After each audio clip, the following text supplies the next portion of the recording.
Koi, Colours of You. I've just introduced the name to my man Reynold. Just want to say, Reynold, thanks for being here. Yeah, it's my pleasure. Really appreciate you coming out and speaking with me, sharing your time, sharing your energy, and your wisdom, which we've already had a taste of at the breakfast table. Okay, at the breakfast table. Yeah. Thank you, thank you very much. So Reynold is I would class you as an athlete. On your Instagram, on your socials, you say you're a Reynold fitness guy. Reynold fitness guy. Okay. Do you want to know the story behind that? I would love to know the story behind it. Well, people that know me always know me for the guy that goes out for runs and goes out to the gym and stuff. So if there was a person that I hadn't seen for about, say, 3 years, maybe 5 years now. Yeah. One of the first things they will say, "Oh, like, Reynold, you still going gym? You're looking good. You're looking good. Like, you still going gym? You still running?" I say, "Yeah, I'm still doing my thing in it." So I'm always that's always the first thing that comes out people's lips now. It's like, okay, you look fantastic. You look well. You're looking young. You're looking fresh. Like, you're still going to the gym. So when I first started my Instagram account, which was in 2017, I was just thinking, okay, what name shall I put? And I just thought, okay, well, Reynold Fitness Guy, because everyone knows me as being the fitness guy. It's such a nice, humble name, in my opinion. Such a nice, humble name because you go so hard with your fitness. You take it very seriously, can I say? Yeah, I would say so. Yeah. Yeah, like you almost like extreme, like in a good way. Because just to compare you to like a guy who or a girl who runs like for 15 minutes on a Sunday. Mm-hmm. You're extreme compared to that. Yeah. Yeah. So I guess I may run for like maybe like half an hour, 45 minutes, hour and a half. And what does like a week look like in terms of your sort of schedule for working out, etc.? Yeah, so how it normally works out for me would be, for example, I like to have a day break in between. Because like lots of people, they like to like go to the gym like five days a week. So that'd be Monday through to Friday, Monday through to Saturday. I like to sort of break my workouts out, so probably like a Monday, Wednesday, Friday, or Tuesday, Thursday, Saturday. So my workouts will consist of like one day in a week where I would go to the gym, and I'll do a full body workout. Full body workout, and I'll be in the gym for about between 4 to 6 hours. I know, I just see your face. How long?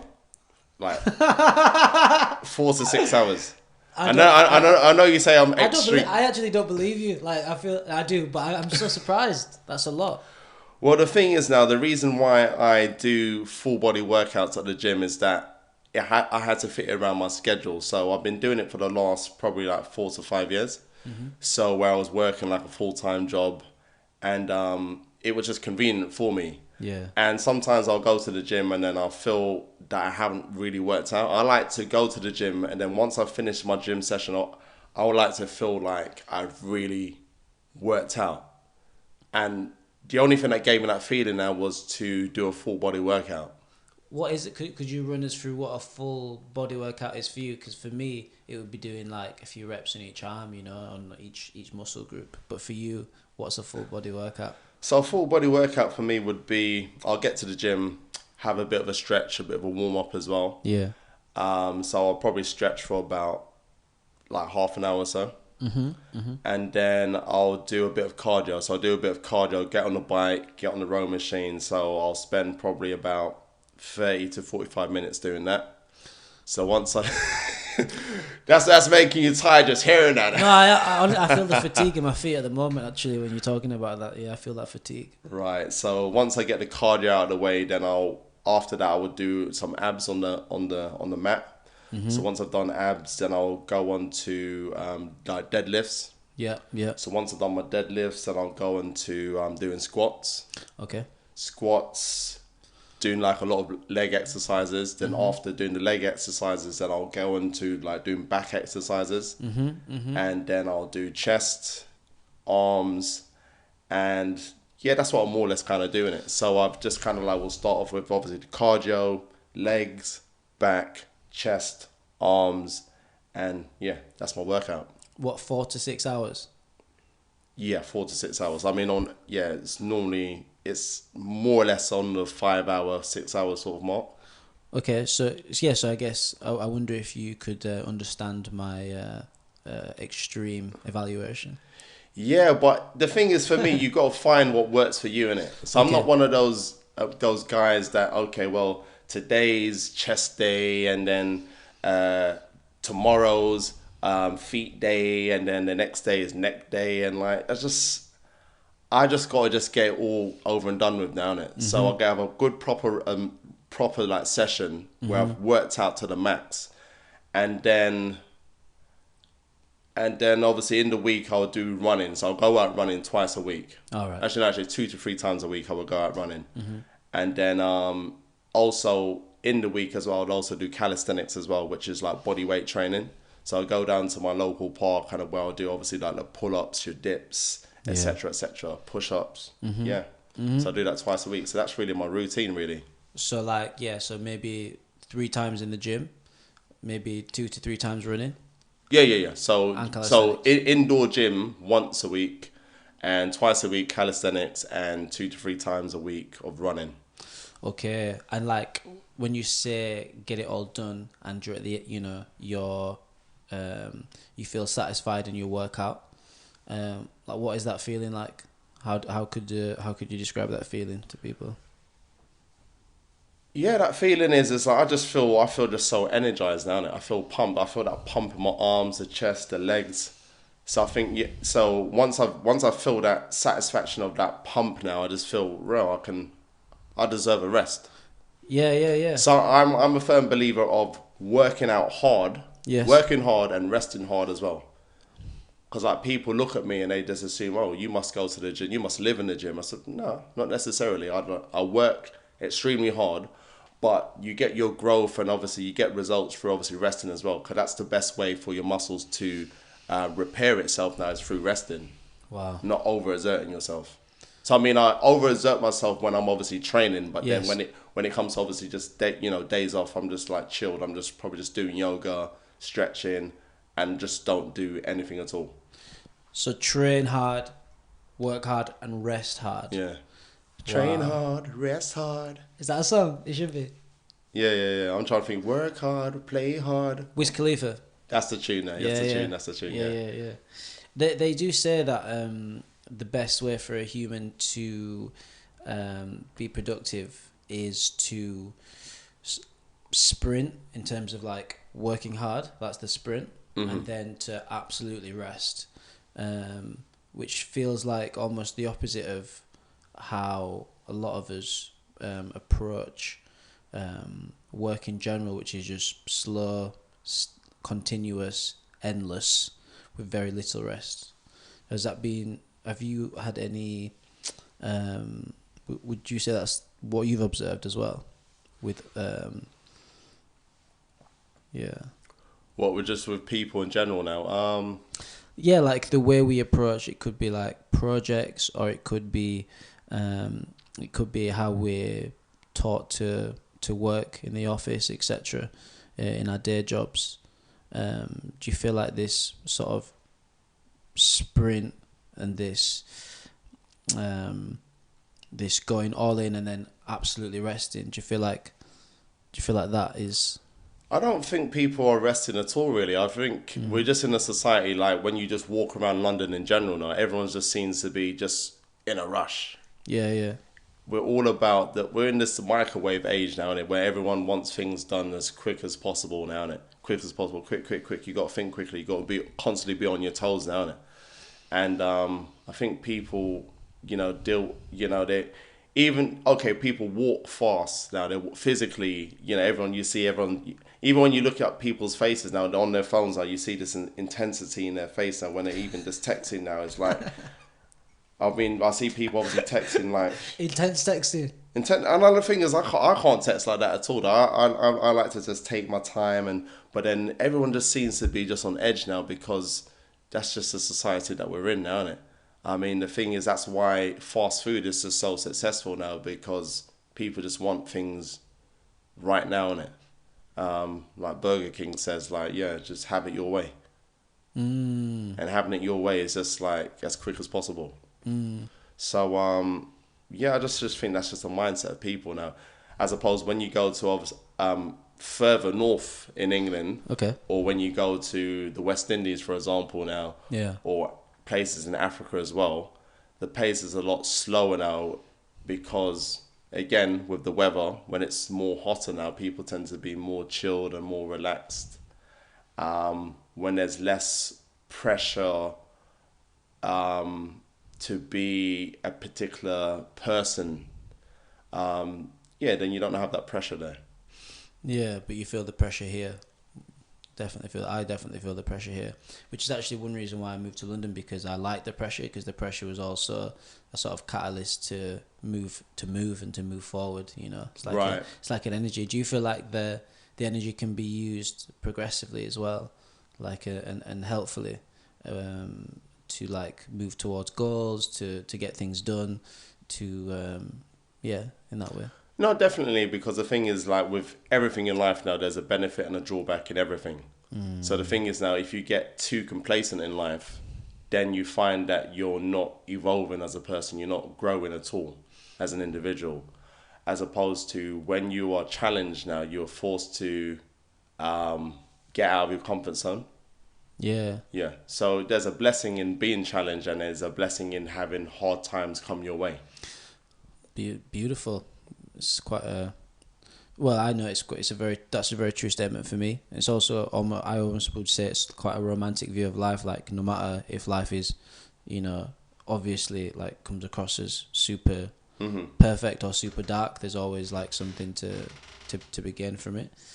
So it sounds like you feel as though it's more about a balance between the two, of having challenge and having but not overly challenged, so that you're no longer being productive, being happy, being yeah. Oh yeah, no, I totally believe, because I mean, life, I believe, is all about balance now, because you can't. It's impossible to live in a one-sided world. What does that one-sided world? What would that one-sided world look like? Happiness with no sadness. Life with no death at all. No, We're just light. We're light without darkness. Sun without rain. You have to have the two together. And the thing is, because as I've been going through my little journey in life now, because like we all go through stresses in life now, innit? And I think a lot of our stress and our anxiety, and sometimes our mental health, is heavily affected by a unrealistic expectation on life, and and how we think things should be. And I suppose a good example can be, I remember last summer in London, we had like the best summer in years. So like it was like summer weather from like May all the way through to September. So I remember it might have been in June sometime, I was like walking through the park, and it was like a really, really like sunny day. And like, you know, we always find ourselves, whenever it's a sunny day, we always say like, oh, what's a gorgeous day today. It's got to be a good day. We get a good feeling when we see the sun and we see the blue skies. We just think, oh, everything's just cozy. Good omen. Yeah, it's glorious. So I remember walking through the park, and I was like, it's one of those days. Walking through the park, you just see families, you see kids playing, you see people playing football, and you say, oh, this is a beautiful day. And I was saying that to myself, and I was like just taking in the sun rays, and then I thought to myself, I actually said to myself, actually every day is a beautiful day. You know, sometimes I meditate and I sort of like ask myself questions now. when I'm in reflective mode, I'm like, every day is a beautiful day. So as I said that to myself, thinking, okay, every day is a beautiful day. And I began to like look around at the park, and I began to see the beautiful flowers. I saw the green grass, I saw the leaves, and then I sort of said to myself, well, this park wouldn't look as beautiful as it does if it didn't rain. So I began to think like, yeah, so even the days when it's raining, it's a beautiful day because there's a benefit in the rain being there. So again, I'm beginning to kind of like self-reflect and like, okay, cool, okay, balance there. So nature needs a balance of sunshine and rain. Yeah. And the purpose of the two opposites is so that growth can happen.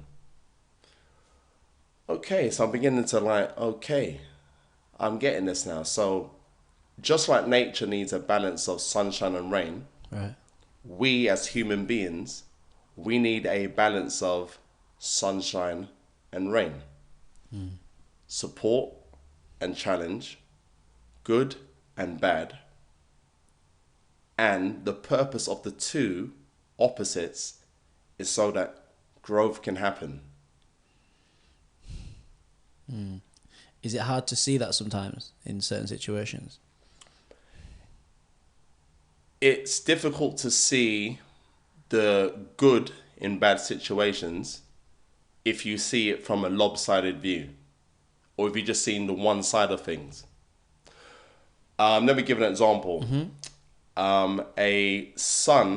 A boy who lives with his mother, for example, and his mother constantly supports him. I expect that support if he's a child. But once he gets into his teenage years, if his mother is still doing all his ironing for him, doing all his cooking for him, doing all his washing for him, in his mind, I'm living the life. I'm getting support here. I'm like, yeah, this is all good. But sometimes what we perceive to be good has negative drawbacks. Yeah. So him always constantly being supported by his mother, God forbid, but obviously this is, I'm not going to say God forbid now because this is reality now. So say if his mum passes away, what is he going to do? Yeah, he's going to feel more like lost a little bit. He'll feel a bit lost now, but then he's either that challenge of his mum transitioning is either going to make him like, okay, I need to be more dependent. I need to obviously like do my own washing and stuff. Or he can go the opposite way and, date someone who's going to do everything for him. Is that the lopsided view of like a bad situation? Well, the thing is, this is like how people react to situations now. So basically, like, the example I'm giving there now, okay, in his mind, him constantly being supported by his mother is a good thing for him. But because he's not being presented with any challenges at all, that's not causing him, that's not birthing independence in him. So that's why sometimes it's not sometimes, that's why you need challenges now. That's why you need a person in that individual's life to kind of say, well, you need to do some ironing. You need to do some chores.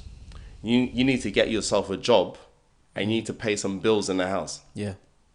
And sometimes some people, when they're spoilt, for example, when you begin to like sort of tell them, okay, you need to fix up.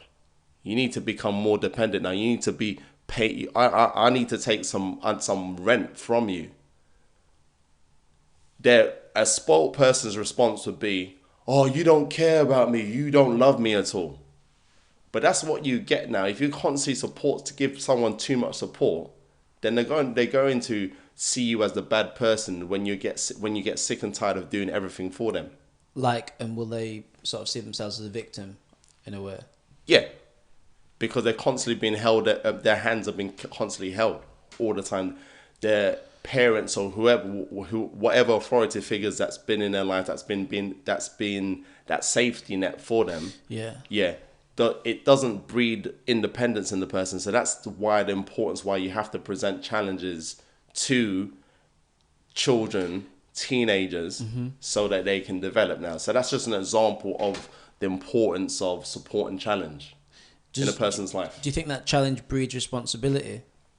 Definitely, I would say so. Yeah. I've never really thought of it in that way. No, because the thing is now, then the thing is if you're just told, okay, oh, you don't have to worry about any bills at all, you don't have to worry about any food at all, I'll just take care of everything for you. If you present that to a person now, then is that person going to grow? Is that person going to become an independent person? I don't believe so. Yeah, they'll become obviously dependent on the person. Like, for example, I've got nothing against benefits. I think there's, as I said, with everything, there's a benefit and a drawback now, innit? Mm-hmm. Some people are blessed to get benefits, for example, now, innit?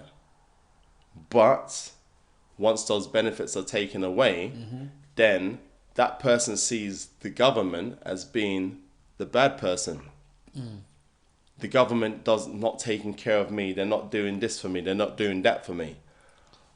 Is that a lopsided view as well? It's a lopsided view, but yes, a lopsided view. So that's when you just see more, more negatives than positives, or you see more positives than negatives in a situation. Thank you, man. You see things very clearly, in my opinion. Do you feel like you train to impose challenge on yourself? The reason I train now, and I train this, my desire and my love and passion for health and fitness was more birthed out of me having asthma as a kid. Yeah.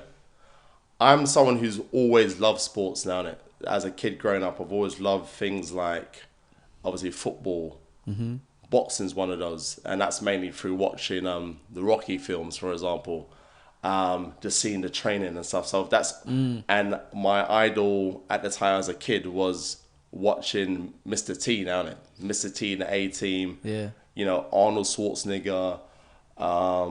You got Sylvester Stallone now, so like the muscles and like a bit of wrestling as well, Hulk Hogan and stuff now. So you just thought like, I was just very into that combat sort of sport, physicality. But the thing is, the main hindrance for me as a kid growing up was my asthma now. Oh. So I didn't have asthma badly, but it's only like when it was like sort of winter time, the cold weather time, like I would have obviously things like asthma attacks as well. At school, when it came to cross country or any sort of running at all, chest would close up and I just couldn't breathe at all. So so eventually when I got to my late teens, like sort of like 17, 18, when I was at college, I got into sort of like doing weights and things, but stayed away from the cardio. Stayed away from the cardio because I just thought like I wasn't strong enough. But you found your way around a situation because you knew that you wanted to do things that made you feel strong, that were challenging, that were, sort of fitness stuff, but you couldn't do your cross country, etc. So you found a way around it and found something that you could do. Yeah, I initially found what I could do now, but then I saw the importance of, increasing my cardiovascular health, improving it. So that's a better way to describe it. Improving my cardiovascular, because I think what kind of like shifted my way of thinking now, because when I was 18, my mum passed away now. So she passed away and she had sickle cell. She had, at the time, so obviously when they did the post-mortem now, they discovered now that she had an enlarged heart and that she had an inflamed left lung. So do you know when you lose someone as close as your mum now, it hits you and you're like, wow, like death is really real. And that, when that happened when I was 18, that kind of like made me think, you know what, life is short. Life is short, and like many people, I'm speaking for myself now, many people obviously abuse their bodies now. Yeah. They neglect their health. They don't have an appreciation for life. So that kind of like made me think, okay, I need to like take care of this vehicle of mine. Yes. Because this vehicle of mine, which is my body, is the only vehicle that I've got in this life. So this is what helped me to kind of delve into kind of obviously the health and fitness. And then what I found out, because me having asthma, Yeah. I've got obviously, at the time I had a low lung capacity. And when you have a low lung capacity, it's more pressure on your heart. Okay. So when you increase your lung capacity, then it's less pressure on your heart. So I had to flip things around, because the thing is, at the time, physically I looked in good shape. Everyone thought like, yeah, I want to have a physique like Reynold. But two friends of mine, they invited me to like go out running with them. Yeah. So we went out running, and then after like 1 minute, my chest started to feel tight. I couldn't breathe at all. So my friends were like running way ahead of me, and I'm like struggling. Can't breathe at all. And I felt so embarrassed. I think embarrassed was the word. Yeah, yeah. Because my two friends who don't look as physically in shape as I do were leaving me behind. Yeah. And even my friend said to me afterwards now, like, they were talking amongst themselves and they were saying, oh, what's wrong with Reynold now? Like, he shouldn't be struggling. And I remember I got home and I said to myself, you know what, I'm not going to let this asthma hold me down anymore. Yeah. So the thing is now, because some challenges you kind of like run away from. And the thing is now, because sometimes, and I'm going to quote Napoleon Hill. Napoleon Hill says that the guy who Think and Grow Rich. Think and Grow Rich. That's the book there. That the only limitations are those that are the ones that we set up in our minds. So my thing was that I've got asthma, so okay, I'm gonna lay off cardio because it could be detrimental to my health, or I could fall down dead if I overexert myself. But then when I learned the thing about the lung capacity thing and just understanding that my heart and lungs are muscles that need to be worked, when I got home after that run with my friends, Game changer. it was a game changer for me. And I'm thinking like, no, I need to fix up here. And the thing is like, the very next day I said like, I'm not gonna let this asthma overcome me at all. So went out down to the park and I planned to do 1 lap around the park. Again, I went out for this run. After 1 minute, can't breathe at all. But then I would listen to the voice inside it. I just listened to my heart. My spirit was telling me, keep going. Your spirit was? My spirit, or my heart. You know, whatever you want to call it now. Keep on going. Keep on going. Keep going. So I'm running and I'm just like, still struggling. But then after about 10 minutes of struggling, Wow. second wind kicked in and I just felt so alive. So I did one lap and that probably might have taken me about maybe 20 minutes or so. Yes. But I felt what an achievement. And I felt to myself like, I like this feeling of like feeling this air in my lungs, and I feel that I love this energy. And since that time, I just never looked back to that. And this is why I'm just been so disciplined when it comes to especially cardiovascular exercises now, just to get your cardio going now, because I just didn't want that feeling of obviously feeling ill. So obviously 1 lap around the park turned into 2 laps, turned into 3 laps, 5 laps, until I got bored of like running around the park and decided just to kind of like go for like city long runs around London. Amazing. Yeah. That's really cool, man. That's really inspiring. Yeah, sorry, what was your question again? I'm sure I answered it now. I can't remember, but I was... went on a bit of a tangent there, but I mean, feel yeah. like it was a great tangent. I feel like... I think you asked me about, obviously, challenges now, the challenge of fitness. So, yeah, that was it. Yeah, so, do you impose the challenge on yourself so that you grow, basically? So that you've got some resistance to push against? Oh, yeah, no, definitely. Yeah. But that specific challenge now of, losing my mum, understanding how precious life is and how you should take care of your body, what you put inside of your body as well. those things kind of contributed towards me challenging myself to be the best version of myself. That's really nice. Yeah, so that really difficult challenge of losing your mum, there was actually a lot of growth that came from that because of the perspective that you chose to employ. Oh yeah, definitely, because the reality is that we're not going to live forever, you know, and as hard as it was to lose my mum, there was a lot of benefits from it now, innit? So, like sometimes you hear about people, people die of cancer, people have diabetes, people have X amount of like illnesses. Yeah. And we hear about these things all the time now, but the thing is now we don't necessarily have to go through what particular people go through. But sometimes when it's someone close to you, like your mum or your dad or your cousin or your grandmother, when you see that they're struggling in a certain area, you can use those experiences to learn from those experiences and just think, okay, well, they went through that now, innit? So what is it that I can actually learn from it? So you like vicariously learn through what other people are going through, but you don't have to go through it yourself, but you can still learn the lesson. Yeah, definitely. Because like, for example, people, I'm not against obviously people's belief systems now, but then there's this notion now that certain illnesses are in certain families. Yeah. Like the belief is like, yeah, diabetes is in your family, and this illness, high blood pressure is in your family, heart disease is in your family. But I actually beg to differ. I don't believe that certain illnesses are in certain families.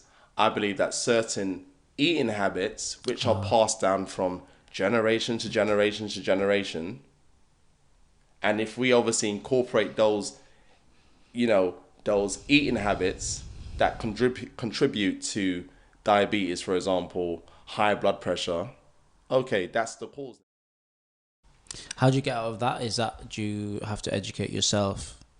Do you have to educate yourself as to alternatives, and also do you have to have awareness that it's behaviour? Well, the education comes through. It depends on how you want to look at it now, innit? Because, like, say for example, like, also probably about 6 years ago, my grandmother passed away, and she had she lived till she was 85 now, innit? So she had certain things like she had like diabetes now. She had arthritis now. She was like literally going blind, and she could barely walk and stuff like that. Wow. So my grandfather, who is 94, or he's 94, he'll be 95 next year, he was obviously taking care of her. So there was one time when I was visiting them, Yeah. my grandma, he was giving her medication, Yeah. and she was taking like 10 pills. And I'm like, Granddad, like, what are all these pills for, innit? And he couldn't tell me what they were all for. So, just want to put out there, I'm not against the medical field at all, but most prescription medication has a side effect. Yes. So you take one pill that has a side effect, but then you got to take another pill to counter that side effect. Then you got to take another pill to counter that side effect, and it just has this knock-on effect now, innit? So when she passed away, that made me just look at things, like take things to another level now. It's like, well, okay, I don't want to be dependent on medication now, innit? So I understood, like, my grandma had a bit of a sweet tooth, and like most people do. Yeah. I mean, I had a bit of a sweet tooth myself now, innit? So if you were to make my grandma a cup of tea, you've put like 2 sugars in there, she'll taste it, she'll be like, yeah, put like 3 more. Wow. Yeah. Yeah. So it's like little things like that now. And these are little things that I sort of picked up growing up now, innit? So I was kind of observant of that now, innit? So it's kind of like, okay, cool. I can drink the tea with like 4 sugars, like my grandma, or okay, maybe there's something about me having 4 sugars in my tea. Maybe there's something about me having a dessert every single day at lunchtime. Could it be that could be contributing to my bad health? So it's kind of like, it's about you just doing the maths now, isn't it? You're weighing up the pros and cons now. So where you're kind of like seeing people who are close to you going through they're suffering with their health, based on obviously what they're eating. So I could either go down that route or I can go a different way. Yeah, just paying attention. Yeah. Paying attention. Do you feel like self-development sort of comes naturally to you? Like wanting to be better and wanting to improve and wanting to be your best self. Do you feel like you've always been like that? Or do you feel like but these particular like massive challenges in your life have really thrust you on that path? As I was saying before, when it comes to challenges now, because I don't like to label events as either being good or bad, because sometimes you have things that happen to you and you say, okay, this is a good event, this is a bad event. My way of thinking or my ethos is now an event is just an event. Wow. Because as with rain and sunshine, the purpose of the two of them is so that growth can happen. I think Shakespeare says something like, nothing is good or evil, but thinking makes it so. I think that's sort of to the spirit of what you're saying. That the mind determines what it is, but it just is actually. It's not what your mind says. So your view on it is actually neutral. Yeah, it's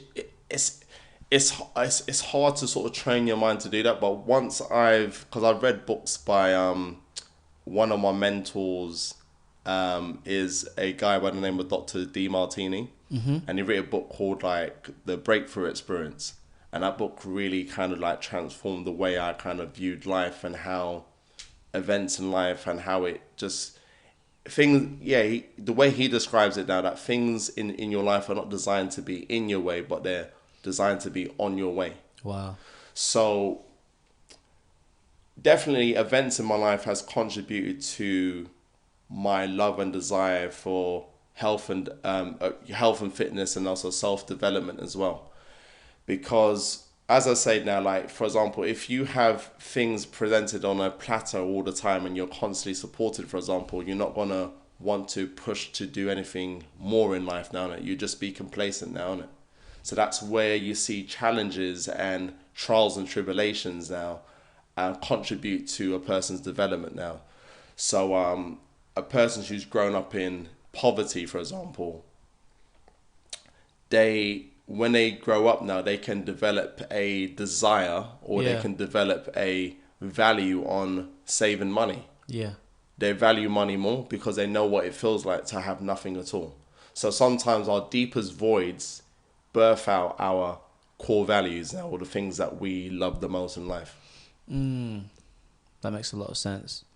Do you feel like some of our disadvantages, so it could be, say you could be from a disadvantaged, or you could be born into poverty, do you feel like that's also, there's an opportunity to reverse it to an advantage? It can, but again, you can't, because some people, because I believe situations can sometimes either make you better or bitter. Whoa, that's lovely. As in, like, I'm going to remember that because it's alliteration. So, thank you. Okay. Yeah, so you're either bitter or better from situations now. So I could have been like, okay, I've got asthma now, for example. I'm going to have asthma for the rest of my life now, innit? So I have to limit myself to what sporting activities I do. Yeah. So I could have just been satisfied with that, or I could have like, because I believe it's not good to obviously compare yourself with other people now, innit? Because sometimes as well, like, that's how sometimes like envy and jealousy can sort of like birth out of people now. When you like look at other people, like, why are all the other kids, they're able to run around and have fun and I can't run around? You know, people are able to run for like an hour and I only can do 5 minutes. It's not fair. Life is not fair at all. And if I just view things from that standpoint now, then I can be very bitter. That sort of bitter standpoint. Yeah. Bitter and just like, okay, and go into, some people can get depressed now because, for example, they've had a serious knee ligament injury and they can't do this and that, and they can become very bitter now. But then I believe now life, as I was saying now, things are designed to actually enhance you, to grow you. So instead of like sort of saying like, well, woe is me, Yes. it's like ask yourself the question whenever you find yourself in a predicament or in a trial or tribulation, ask yourself, okay, how can I get myself out of it?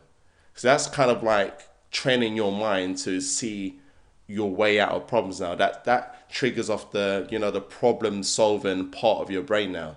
So like, yeah, I've got asthma now, but okay, what is it that I can be doing to actually help my asthma? Wow, so it's asking the right question.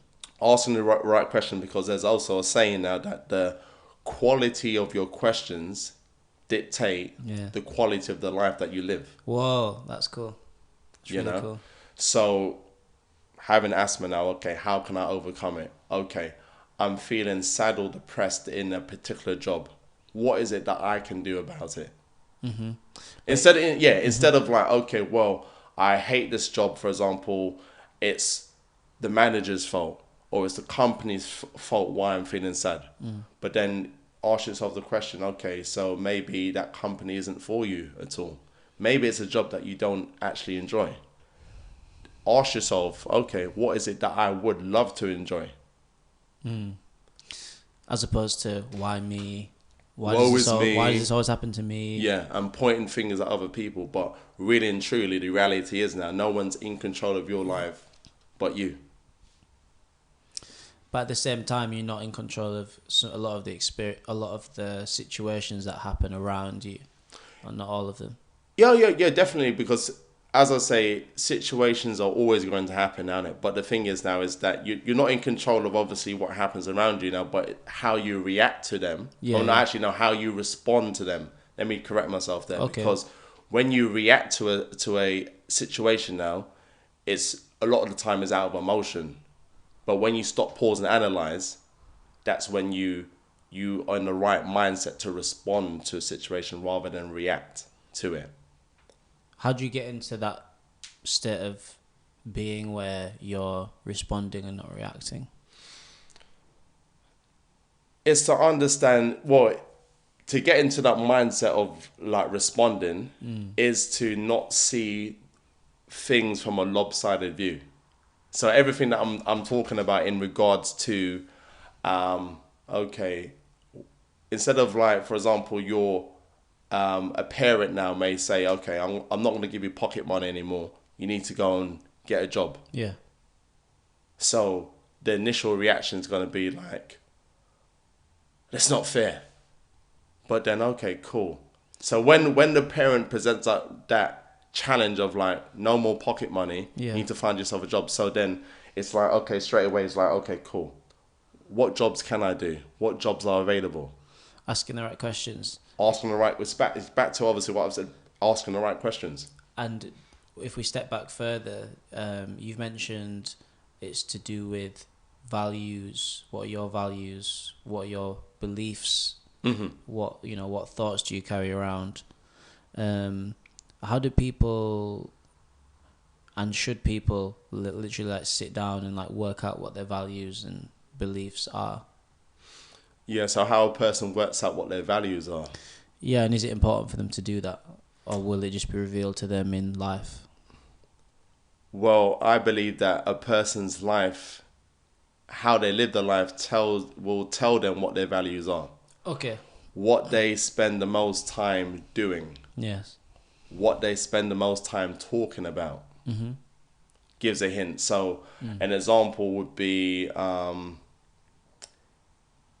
if a person is working in a bank, for example, or in a bank as a cashier, for example, and they may earn, let's say they earn 25, 30 grand a year. And you think, okay, they seem to relatively be doing well, but then as soon as they leave work, they're on their computer on YouTube, for example, and on YouTube, and all they look up is like training techniques now. they're just constantly studying like, okay, the best workouts, the best this, the best that now. That's an indication of, obviously, that's a value of theirs now, isn't it? So you would think now, okay, the person who works in a bank, for example, now, okay, Yeah. when they get home now, they're just going to be, studying how to like get up the ladder now, read something on banking and Interest investment rates. and stuff. Yeah, interest rates and da da da da da da. But then if that person isn't doing that when they leave work now, then that's an indication that their true heart and passion is not really in banking. They're probably just doing banking just to pay the bills. Okay. Yeah. Yeah. So an indicator would be, so the answer to your question is now, how does a person find out what their true values are? It's what you automatically kind of go to now, isn't it? What you're naturally drawn to. What you're naturally drawn to. So you may be naturally drawn to poetry, acting, films, computer games, sports, etc., etc. Yeah. Absolutely. Yeah. But also, I just want to add as well, what sometimes can be a hindrance to people knowing what their true values are is when they have the injected values of other people. Ooh, sounds like something you almost might not have control over. You do have control of it now, but the thing is now, when you live a life that is to please other people, for example, let me give an example of a boy or a girl who's asked by their parents, oh, what do you want to be when you're older? Mm-hmm. And yes, say this child's answer is, okay, I want to be a Premiership footballer when I'm older. And then the response from the parent is, that's not a job. That's not a job at all. Like doing sports, playing tennis, playing basketball, being a swimmer, being an athlete, that's not a job at all. So that child getting that response from their parents now crushes that child now, innit? So when your parent or an authority figures now, because when we grow up now, your authority figures in our lives are either like your parents, teachers, a religious leader, for example now. Yeah. They kind of mold and shape the thinking of us now when we're growing up as kids. So they may say, okay, being a sports person, that's not a real job now. But you have to go to school, you have to go to college, you have to go to university.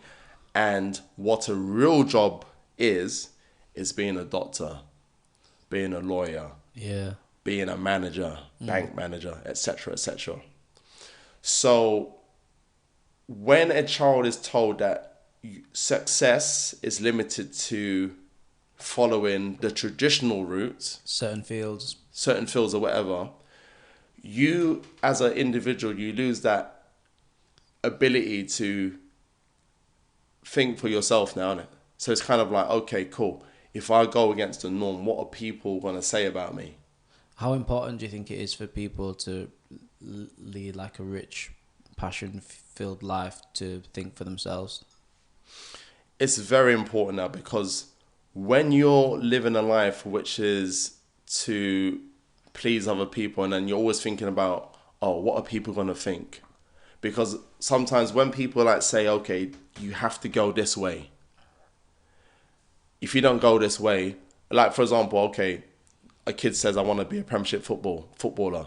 Parents may say, well, do you know how many thousands and millions of people are doing it? What makes you so special?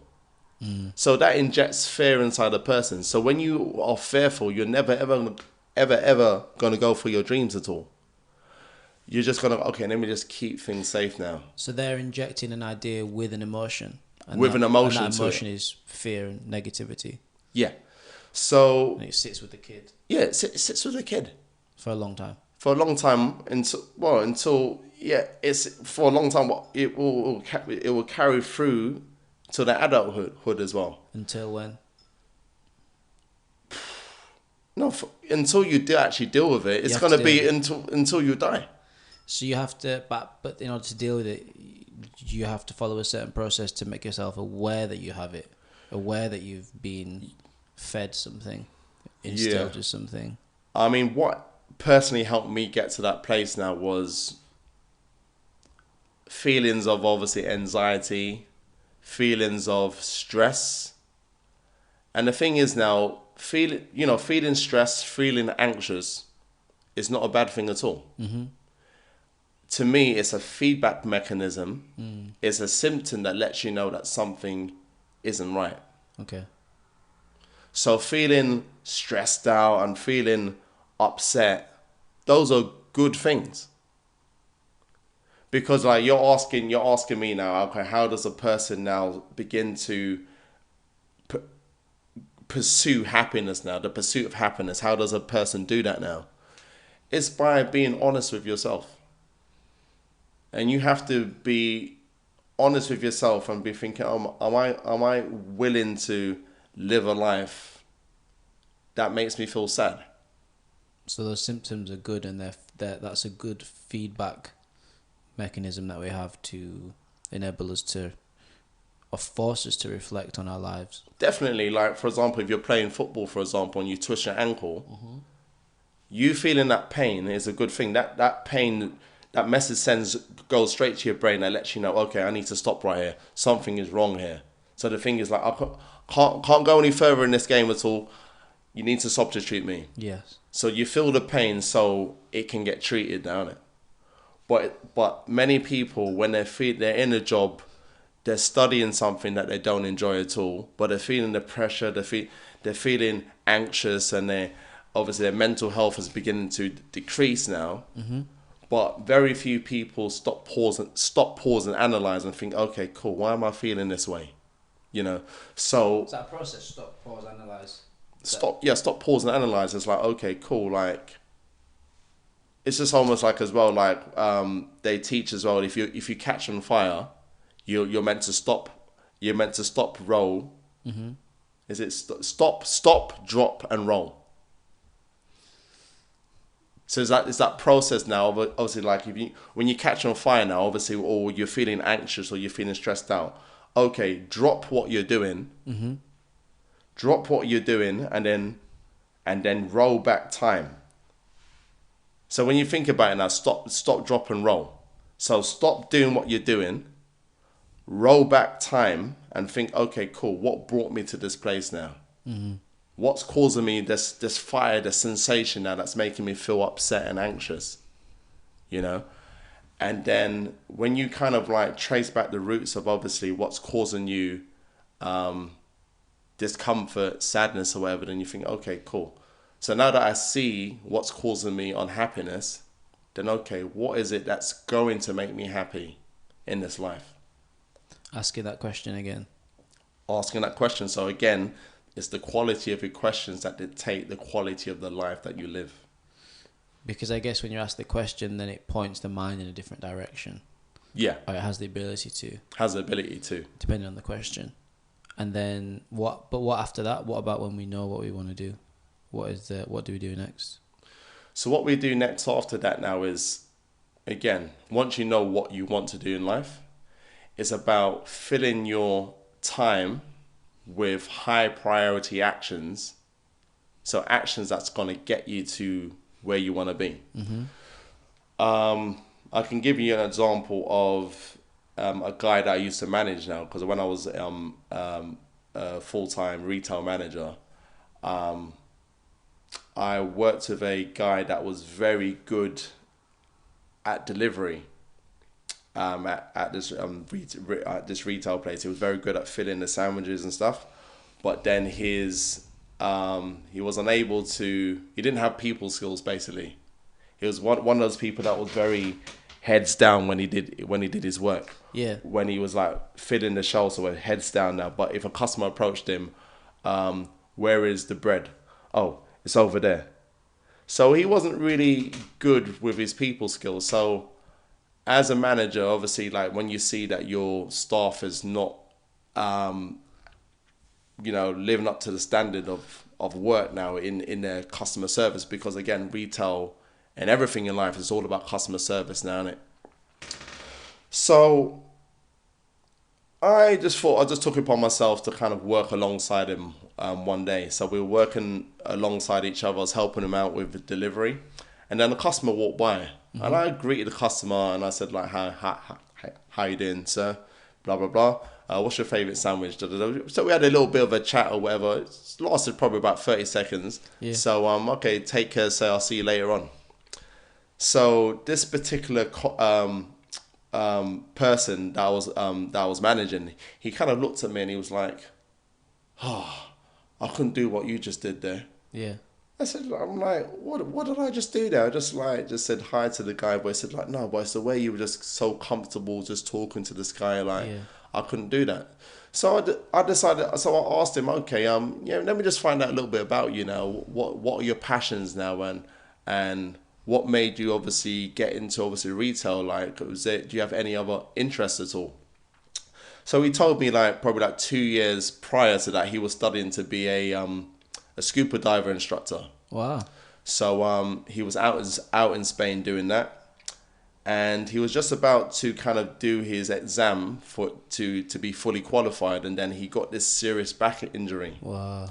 So he had to come back to England, and he had to obviously get better, rehabilitate, and then he never got back to it. He worked in one retail place for a bit, and then he ended up being in the place of work where I was. So he never got back to his dreams at all. So he was quite bitter as well. Okay, yeah. About the whole experience. So I said to him, so are you looking to get back into scuba diving? So he said like, yeah, I'm looking to do that. I said, cool, that's excellent. But I said, I know you don't like it here, and I know you don't want your life to end up being in retail. But I said, okay, but do you see how what you're currently doing is helping you get to where you want to be in life? Yeah. So he said like, no, well, not really. I said, okay. So imagine that you're fully qualified as a scuba dive instructor. So you need to be able to talk to people. Mm-hmm. You need to be able to have people skills. You need to have customer service. So imagine you're on a beach now in Spain promoting your scuba diving business. Yeah.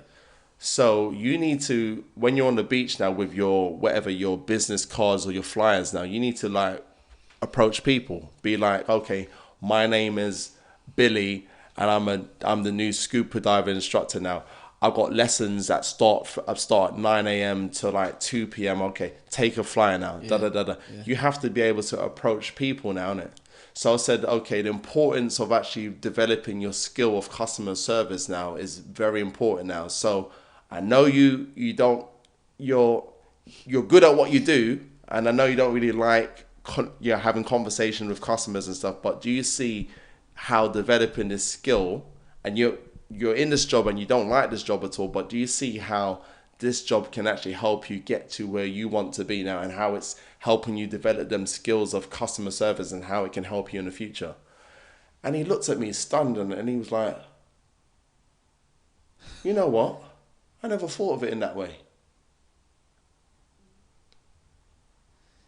So I kind of just left it as that now, and like his customer service like really, really improved. Do you think that's the power of perspective?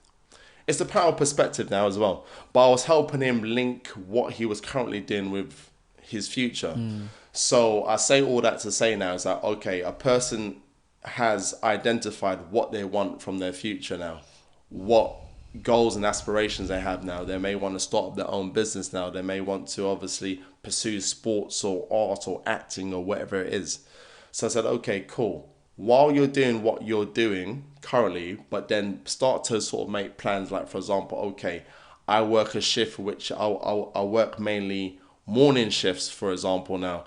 Okay, what are possible courses that I could do in the evening that can help me, whether it's like, say, for example, you want to get into acting, for example, or dancing or whatever. Now, what classes could I be doing in the evening now to help me get to where I want to be? The action is super important then. Yeah. And the practice. Yeah. And the learning. Yeah. So this is where you kind of transfer okay, you're thinking, okay, I want to do this now. I love this now. But then it's again asking that question again now, isn't it?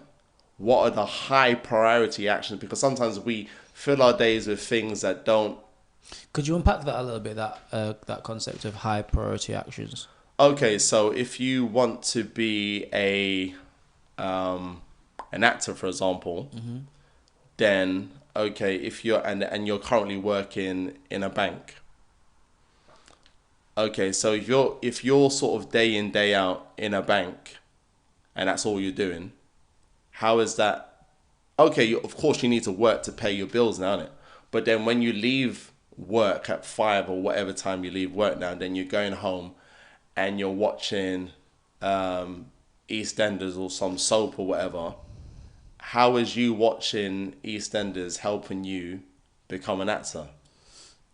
Do you think not doing the things that that high priority actions, do you think not doing that naturally breeds bitterness in people? But the thing is, what people need to understand is that no one has control over your life other than you. You are the master of your own destiny.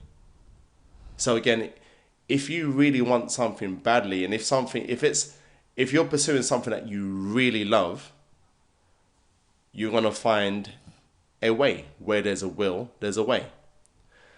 The very fact that people give up on things indicates that thing wasn't truly your desire at all, wasn't really a passion of yours. So desire. So does it start at desire in a way? It starts at wait. It starts with a desire, most definitely. Because again, people sometimes say, okay, they say that health and fitness is important to them, but then they never find any time to exercise at all.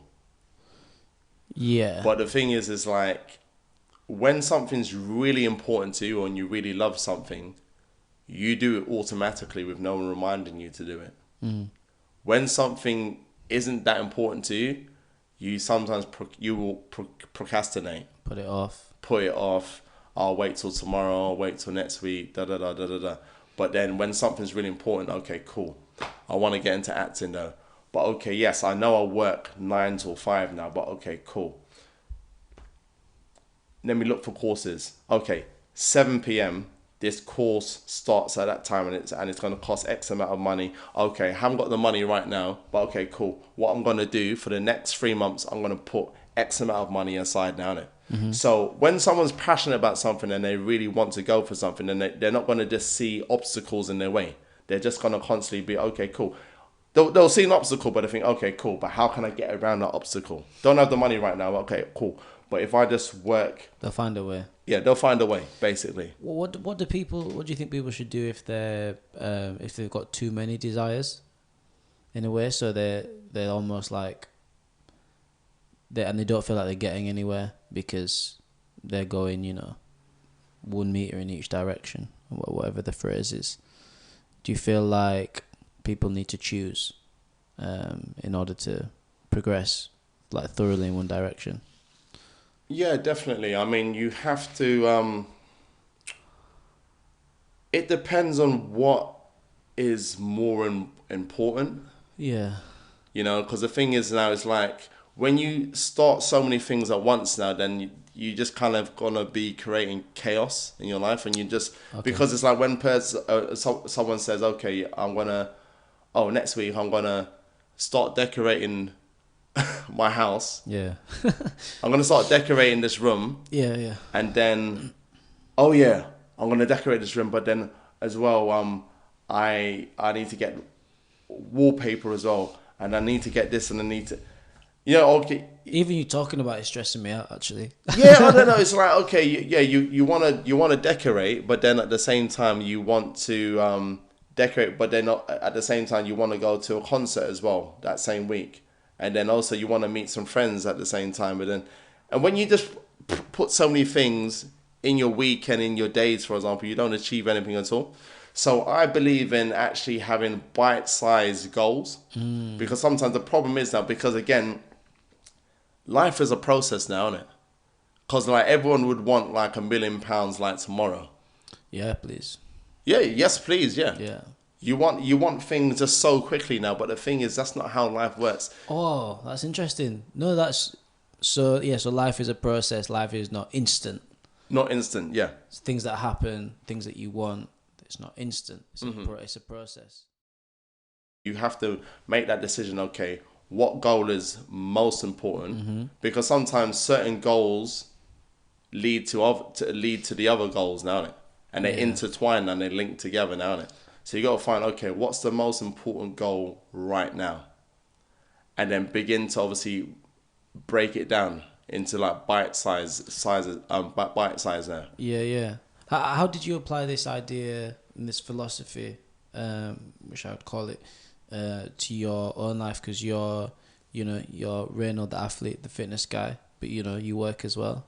How do you sort of combine them? Okay, so how I combine them, because the thing is, I've always had a passion for health and fitness. That's one of the things I'm passionate about. I'm also passionate about inspiring and empowering people. I'm also I like modeling as well. I like, because I'm also a background artist as well, so I'm sort of like a supporting artist for like behind the scenes in like films and dramas and stuff in it. Oh, cool. So how I link everything together is like, first and foremost now, like, okay, health and fitness is my life now, innit? So it's kind of like, it's not really for like vanity reasons at all, but the thing is, I like taking care of myself, innit? So I sort of see myself as being like a billboard, so to speak. So when people sort of see me, they're kind of like, wow, like you look good now, innit? Like, okay, what is it that you do? What is it that you eat? How do you train? Da da da da da da. So without me saying anything at all. So also from me doing my whole health and fitness thing now, I'm being an inspiration to people now, innit? Yeah, you're like a walking advertisement for good health. Yeah. So it's like, so people approach me now then. So I see that as part of my purpose in life now, is to inspire people now. So obviously the things that we've kind of touched on in this interview here are the things that are in my heart to share with obviously the world. Not just with, we're going out to the world right now as well. Yeah. But these are the things that are in my heart now. So obviously through health and fitness, through sort of modeling, through, doing a bit little stints of acting as well, that puts me in a place of influence now. So it puts me out before people now. Yes. And it gives me a platform to obviously share that you don't have to obviously suffer with your health. You don't have to have limiting beliefs at all. All you have to do is obviously believe in yourself, for example, now. So that's like my whole message as a person, and also I'm also a life coach as well. Yeah. So, and I believe it to be one of the most empowering ways that you can impact a person. Agreed. Yes. It's listening, finding out from people what their values are, what their desires are, and then asking them the right questions now to propel them to create change in their lives. And all those things that you do, it really stuck with me that you mentioned your heart and you sort of gestured to here, and I almost felt it like when you did that. Is that a real feeling then? Is that a real, like, it felt like a real sort of visceral experience when you're like when you're doing all those things? Is it coming from your heart? Do you feel it like as a physical sensation when you're doing those things? I mean, the thing is, I feel alive when I'm doing the things that I'm passionate about. I mean, there's obviously that saying now is to do what you love and love what you do.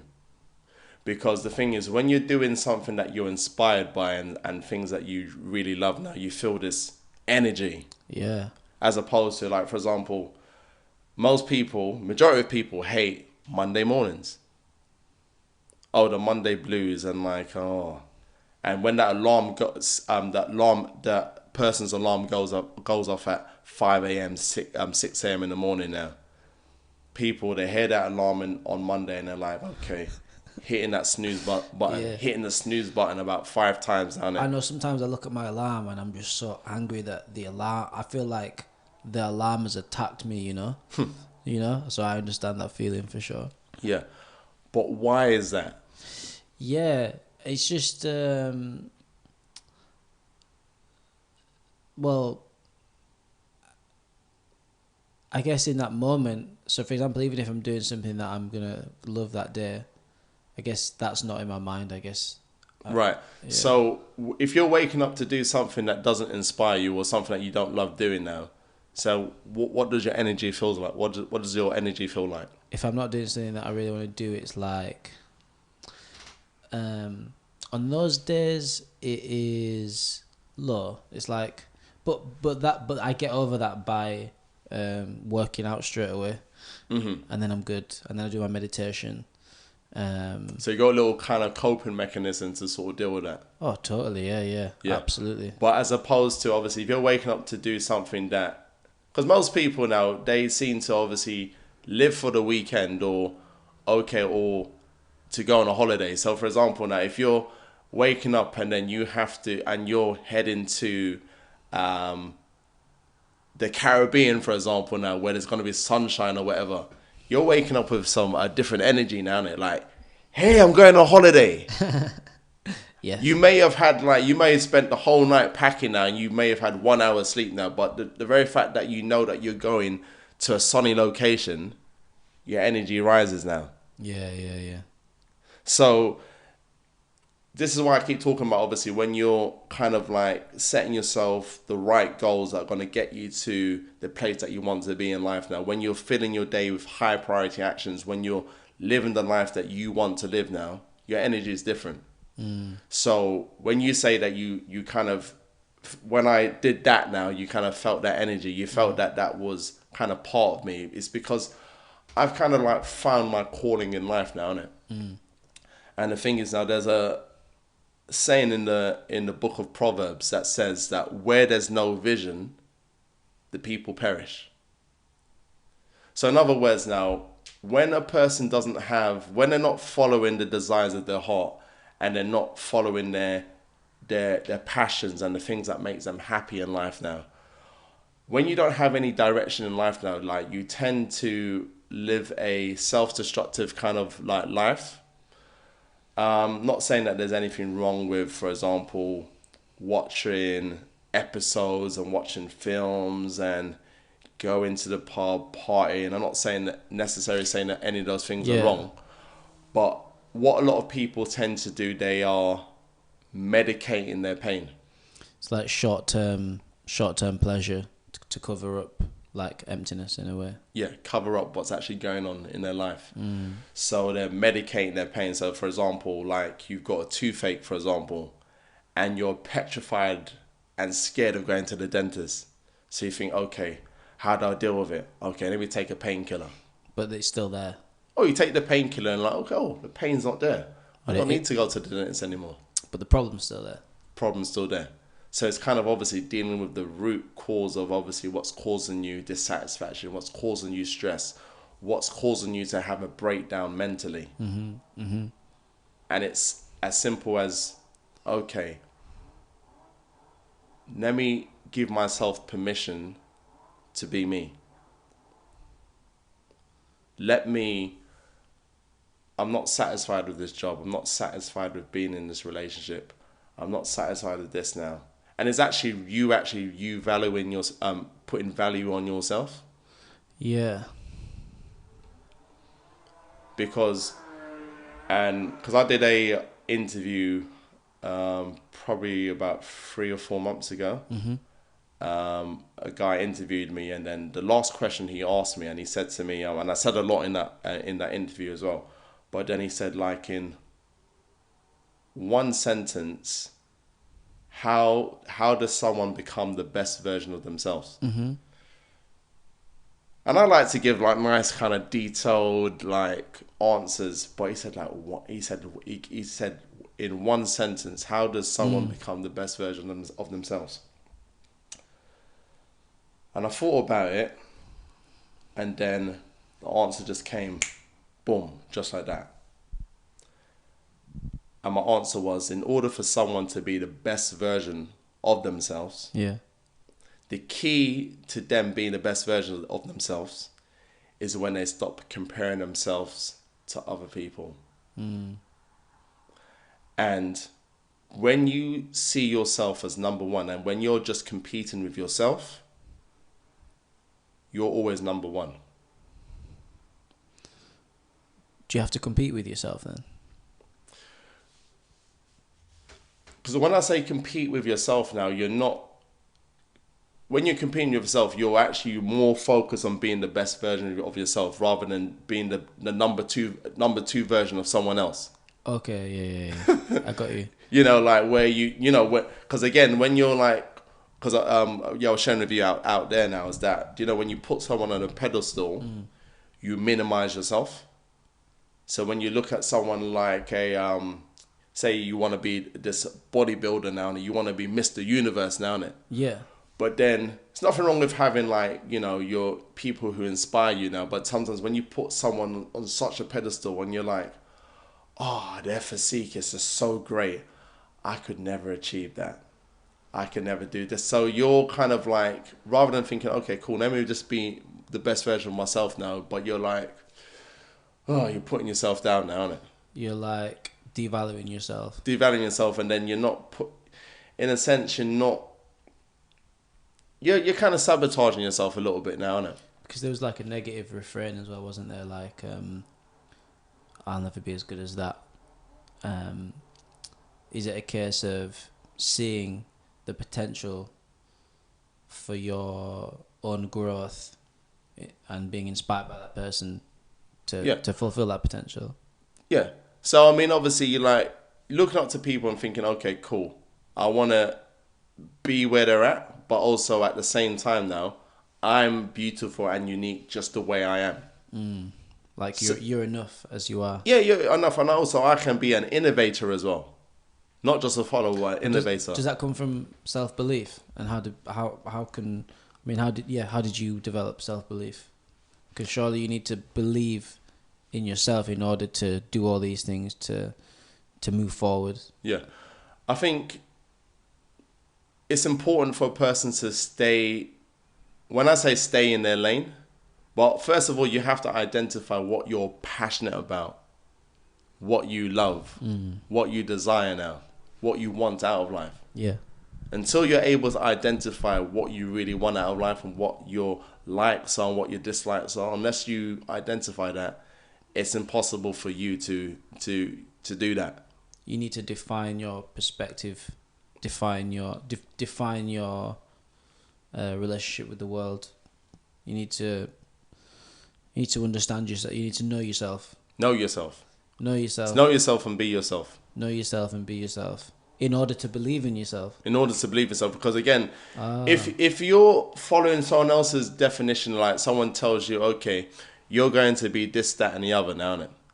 And that's not really in your heart now. You have to then really, you have to kind of like really egg yourself on now. You have to really, okay, well, I'm not really into, I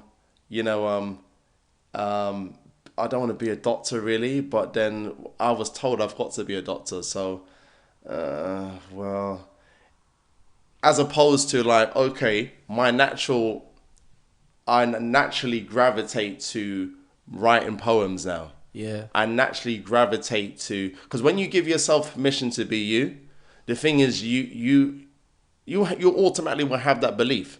But what gives you non-belief in yourself now is when you listen to that inward chatter now, when you listen to the injected values of other people. Is that the injected chatter? That the internal? Yeah. So like when you're told, okay, don't become an artist, don't become a music artist, don't become an actor because so many. What makes you so special now, innit? Yeah. Get yourself, do the safe thing now, innit? Working 9 to 5 now, innit? That's secure. Yeah, it's insecure. So when people inject fear inside of you now, that's gonna affect your belief in yourself. Mm-hmm. But until you give yourself permission to be you, because again, if you're not following your heart and you're following the injected values of other people, you're gonna constantly have a life of obviously feeling anxious, feeling stressed, having mental breakdowns, because all you're thinking about, you're putting other people above yourself. So put yourself first. Precisely. Good advice. Very interesting. Very interesting. I guess I'm super curious as to how you came to a point of being so self-knowledgeable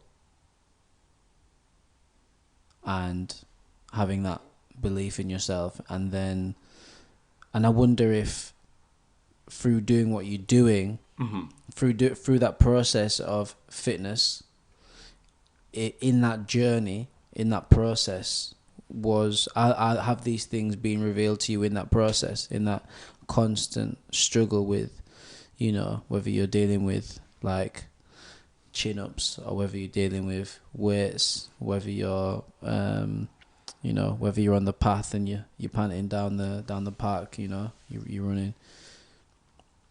Are you always learning lessons while you're training? Like, do you feel like you ever get epiphanies and such when you're doing what you love? Does it help you understand life better, doing what you do?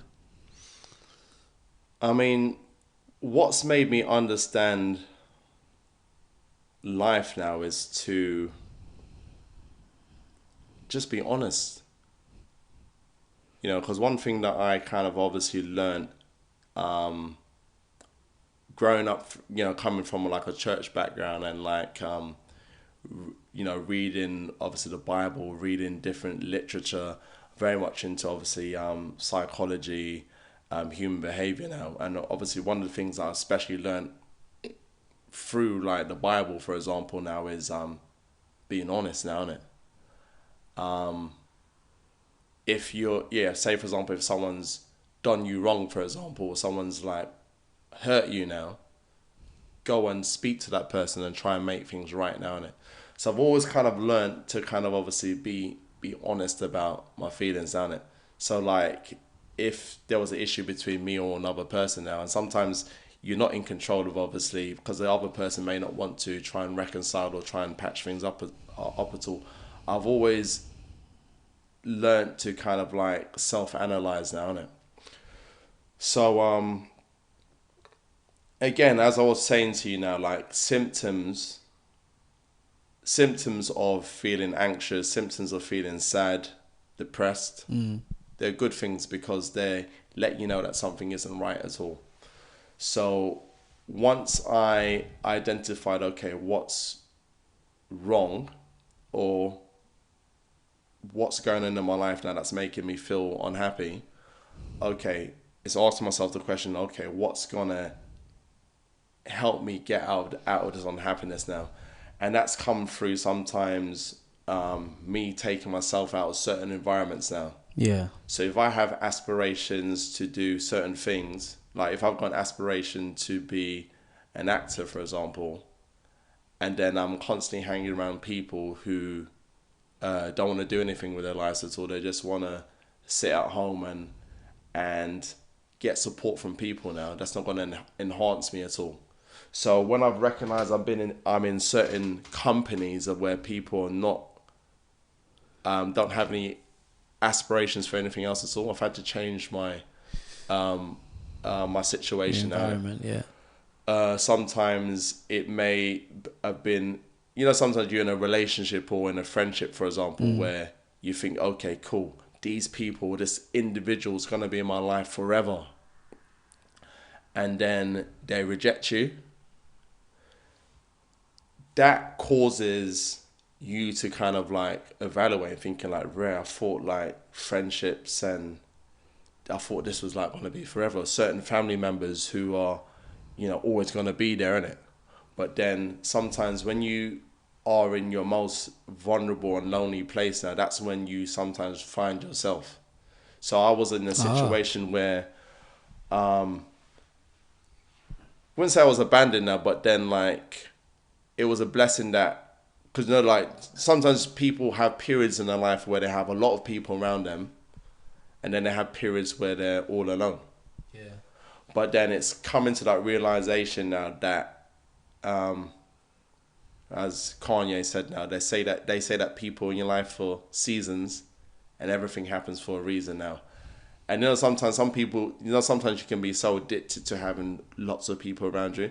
But I think when I was in a phase of my life where I felt most alone, I realized now, and even through like meditation as well, I realized now the reason why there needed to be silence in my life, or why I had to be on my own for a certain season, was so that I can find me.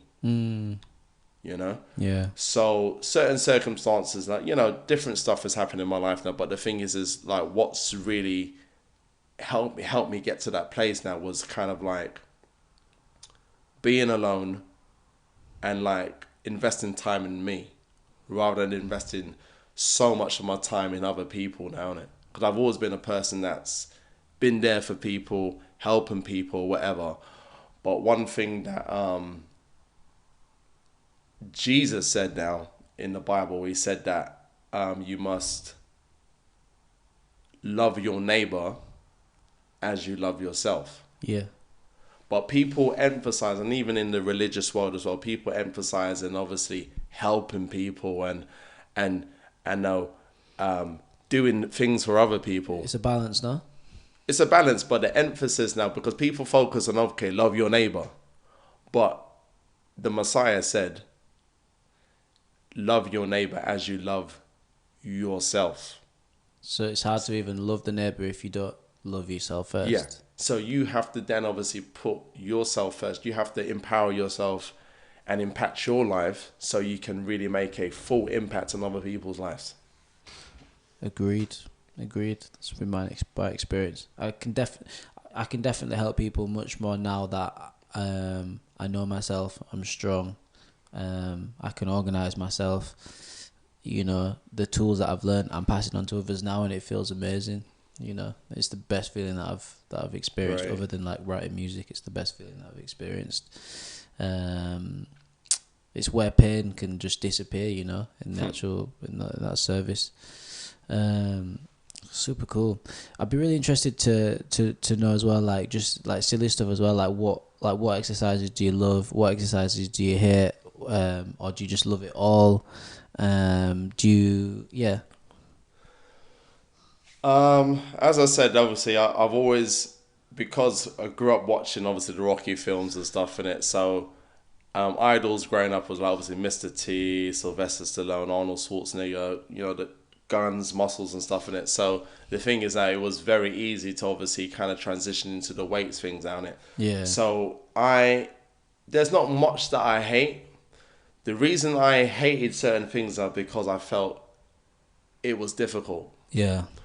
But what helps me overcome difficult things is when I understand the benefits of doing a particular thing. The knowledge behind the outcome. Yeah. Because I had on Instagram, someone messaged me and they said that they have to always constantly train in a group, because they said like, okay, if I don't train in a group now, I'm not going to have the motivation now to train, because I can't train by myself. So I said, yeah, you can train by yourself.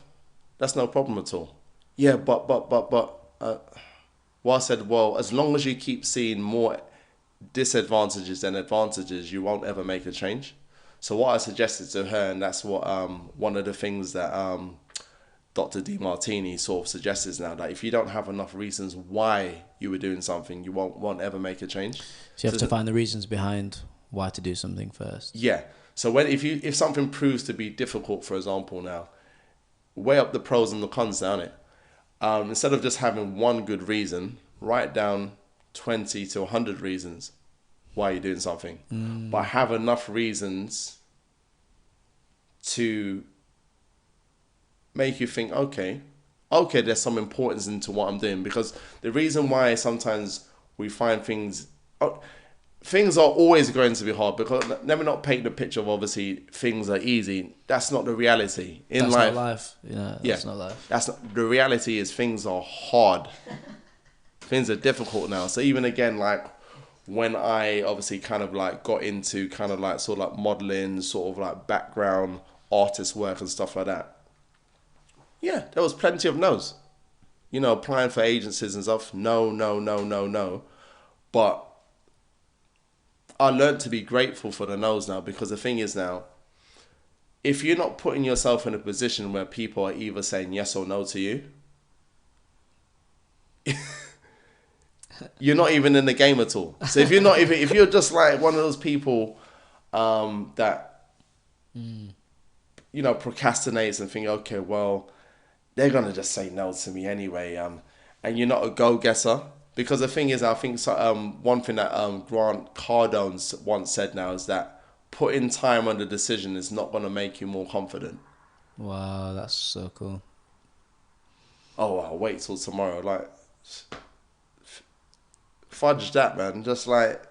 Is it almost not about confidence? It's just about putting yourself in that position. Well, but the thing is now, if you're not even putting yourself in that position, it can be a confidence thing as well. But the thing is that, but if you really want something, you're gonna go for it. Yeah. The very fact that people give up at the first sign of like failure now, you have to then question now: do you really desire that thing? It's true. Like I just saw like a little clip on Instagram.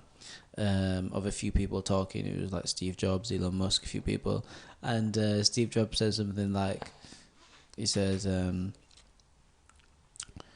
you gotta have passion, simply because what you're you know, if you're doing anything that's worthwhile and that is truly valuable, it's gonna be so hard that any rational person would give up. So you better have the passion. And I was like, that's so true. A rational person would just give up. And I thought, yeah, that makes sense. So that's why it's, again, I guess, putting a circle around the importance of true desire, which requires honesty with yourself. That's right.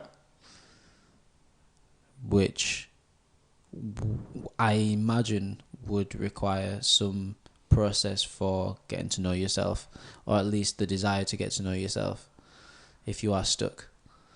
Yeah, that's really cool. So yeah, so and that's how you're able to get over anything that is difficult. As you said, everything is difficult, but finding the reasons behind the pros, the advantages. Yeah. If you're not looking for the advantages, you won't find them. Oh, you won't find them at all. All you're going to be looking at, the impossibilities. Well, I can never do it. Can't do it. I just can't do it. I just can't do it. Mm-hmm. So you mentioned a few like mentors and people that have inspired you, that you find inspiring. Like who are they and how have they influenced you in your work and your so obviously passion? one of them, I think the main one for me was Dr. John Demartini. I've read obviously a few of his books, and I've even been to like one of his courses now, the Breakthrough Experience. Yeah. And that just really just kind of transformed my outlook on just life now. What like all of it? I'm like, did it all transform? Like the books, was it especially transformative when you went to the? The thing is, I sort of like studied his work before I actually went to the workshop. So actually going to the workshop really kind of solidified like my beliefs now in it. It really solidified, who I was as a person. It solidified emotional stuff that I was dealing with from my past. Mm-hmm. It kind of helped me put things into perspective now, innit? Because again, when you go through things in life now, you just think, okay, why did I have to go through it? But then when you've kind of learned the art of actually analysing what the benefit was now, or how you gained through that experience, whether it was a perceived negative or perceived positive, now you realise, okay, that was a real blessing. So is looking at the past important as well, and having a certain making certain sense of it. Definitely, because again, what kind of dictates and what dictates and sort of runs a lot of our life now is obviously things from the past. How? Let's say, for example, you're someone who has put your faith and trust in, let's say, your parents, your mother or your father, Yeah. and then they let you down. That can somehow cause you to have like maybe even emotional, like. yeah, emotional, but also trust issues now with people now. So when you have a succession that your parents let you down, or your first girlfriend or boyfriend or whatever, they let you down now, it causes you to keep your guard up a bit now, Mm-hmm. But in life, the reality is now people are going to let you down. But then sometimes that can hinder you going for your dreams now. So say, for example, now, if you need to, because the problem is sometimes when people are pursuing their dreams or pursuing a business, for example, now they're trying to do everything themselves now, innit? Okay. But then when you look at the most successful people now, like obviously like your Steve Jobs and your Warren Buffett, etc., now, the most successful people now, they have a power team. They have a team, behind them now. A mastermind. Yeah. So if you don't overcome your past hurt of trusting people, that's going to affect your future now. So again, it's the past running your life now, isn't it? Dictating your decisions now, isn't it? Yeah. You see? Yeah, but most people living their life, they're just so oblivious to how their past informs their present. But the problem is now, because if you're always constantly medicating your pain through entertainment, medicating your pain through drink, drugs, to numb your pain now, because some people don't even realize that they're actually doing it. But when you're having the, medicating your pain through those things, or you're eating the wrong diet or whatever, all of these things affect the way you think now, innit? Affect your decision making now. So a lot of your decision making now becomes very emotional. So when your decision making's emotional, then you're unable to stop, pause and analyze. You're unable to stop, drop and roll when the going gets tough, because you've never built up the skill of actually dealing with things. Because we live in a society where it's everything's on the go, on the move. It's microwave. Sometimes you need to slow cook things down. Yeah, you need to slow things down. Get it in the oven, Sometimes just overnight, maybe just relax, Precisely. Cook it slow, cook it thoroughly. Mm-hmm. So correct. So yeah, you mentioned meditation a few times. Do you meditate at all? Do you do meditation? Yeah. So I meditate. In the mornings. Sometimes I think it started off with just being a morning thing and a night thing, but then I've kind of developed a skill like during the day to kind of obviously mini sort of like meditate now. So in the mornings, don't say I don't do this perfectly every single day. Yeah. Because I am a human being at the end of the day. You're not Superman. Yeah, but what I like to do, obviously, when I wake up in the morning now is like, I think it's so important to be present, because often we're either thinking about the past or the future. Oh, got to go to work. Oh, I forgot to do that yesterday.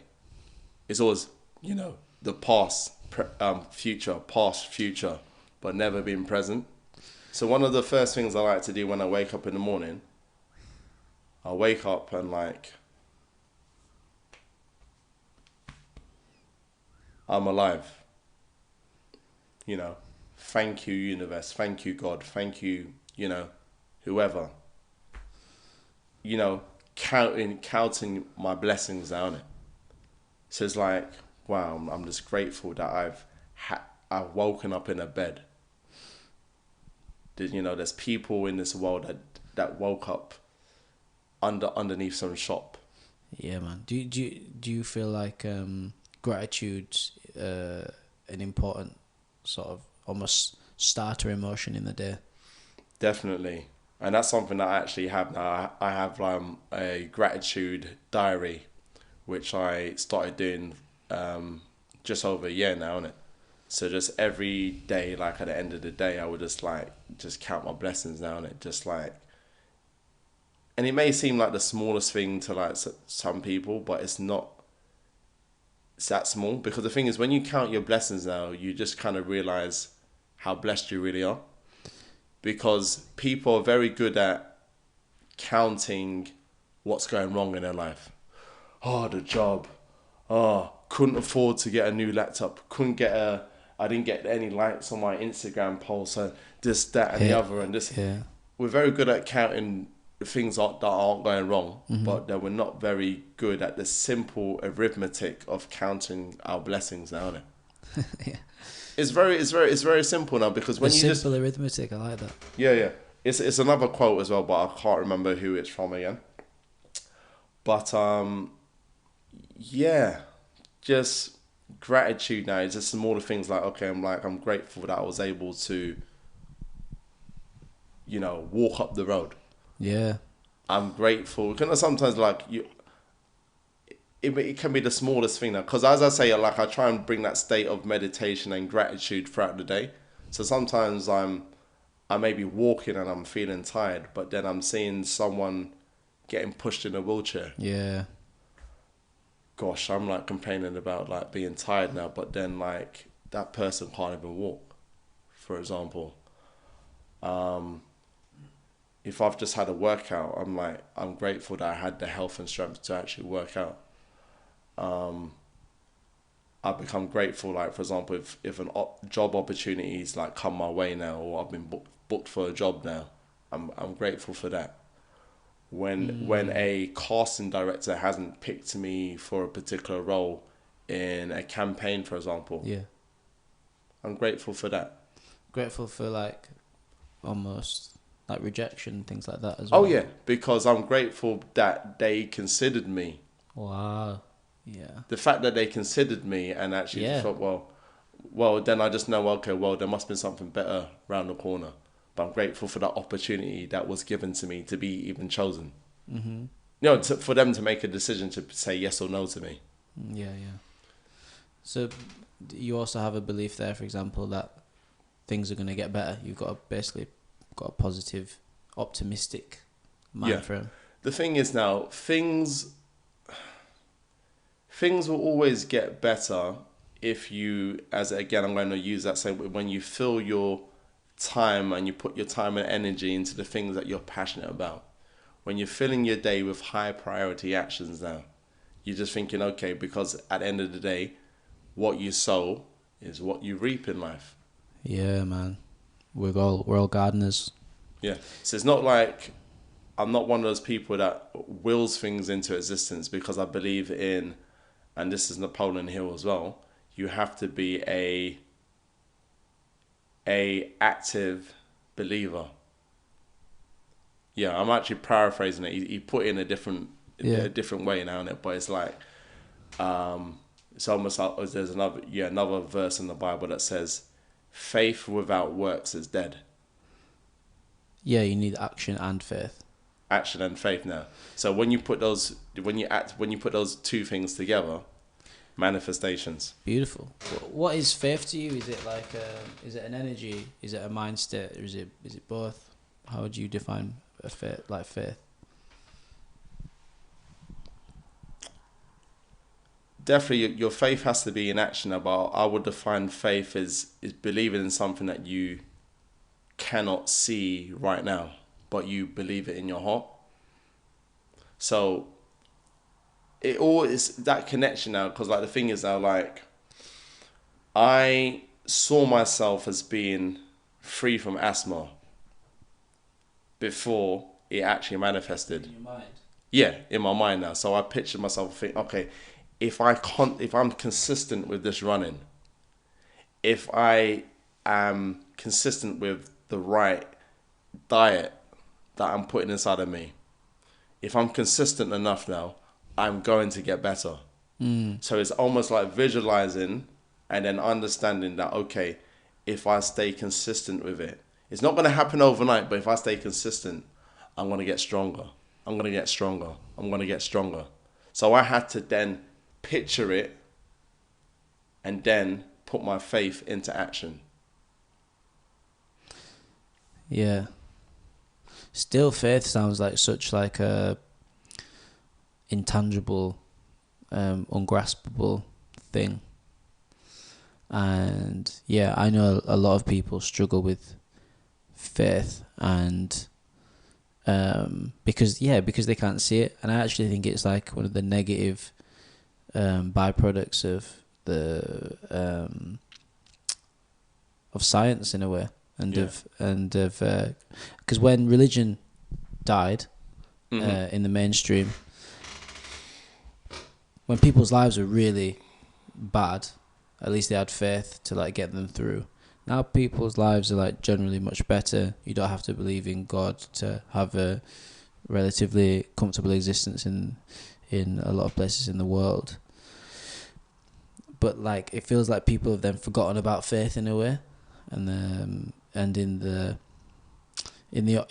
belief in themselves, and in the optimism of opportunity, and like the disappearance of like the more magical in a way, because that's what it is, isn't it? If you can't see something, it doesn't exist yet. But if it does exist in the mind, like it is there is a life of that, of whatever it is in the mind. That's actually quite magical. That's actually, yeah, I think that's quite magical. But if you don't have that faith and that belief in that it can be something, I guess life is just much more dull. Yeah, but then you have to then ask yourself the question, where did the faith derive from in the first place? Because again, now when you live according to the injected values of other people, so when you're told you must believe this and believe that now, it's very hard to kind of maintain faith in that. Okay, so sometimes the belief and the faith is being forced down people's throats. Yeah, or it's been injected in that person, injected in that person from a young age now, isn't it?